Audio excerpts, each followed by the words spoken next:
Hello again. It is meltingly hot here and noisy because people have their blower things going. Actually, the word hello first came into usage with the invention of the telephone.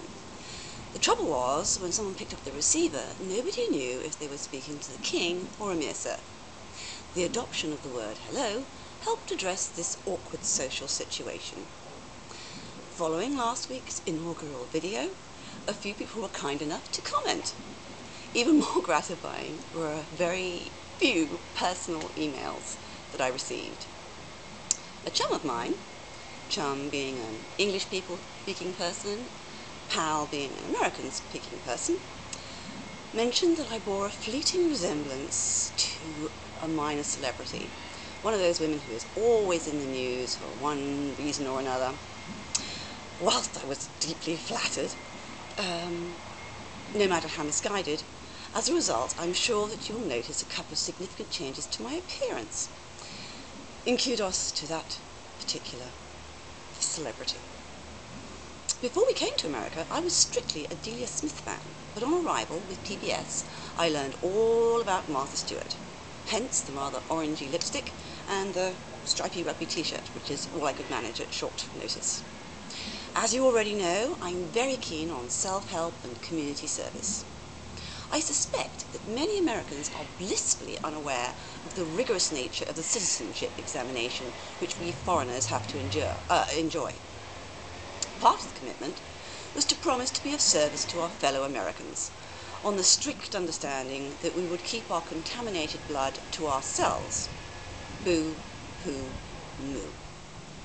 This is my alternative version, an attempt to help you too know the joy of making a personal video. I think it's very important to hang on to my feminist principles, as well as remembering our European heritage. Ideally, when planning a video, a restful visit to a spa for a few days would be recommended.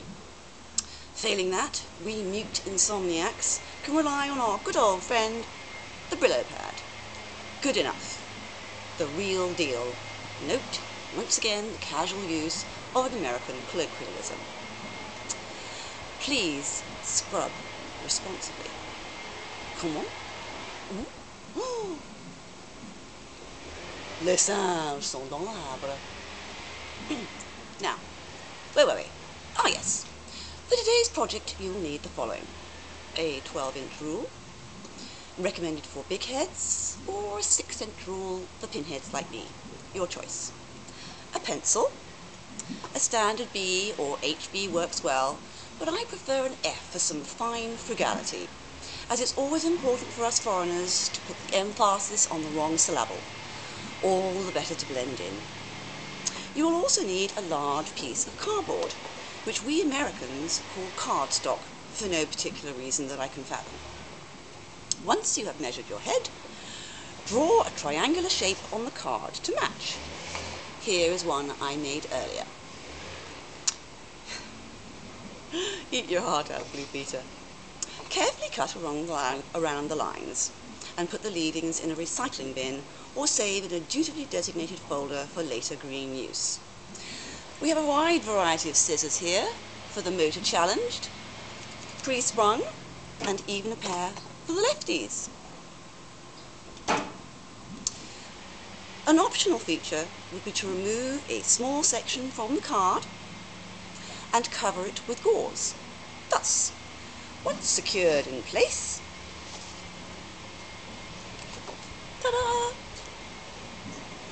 Thus, you can ensure the clarity of your message is unhindered whilst your anonymity is preserved. Obviously, I apologise without reservation to all the French-speaking nations of the world. Enjoy. Cheers, dears.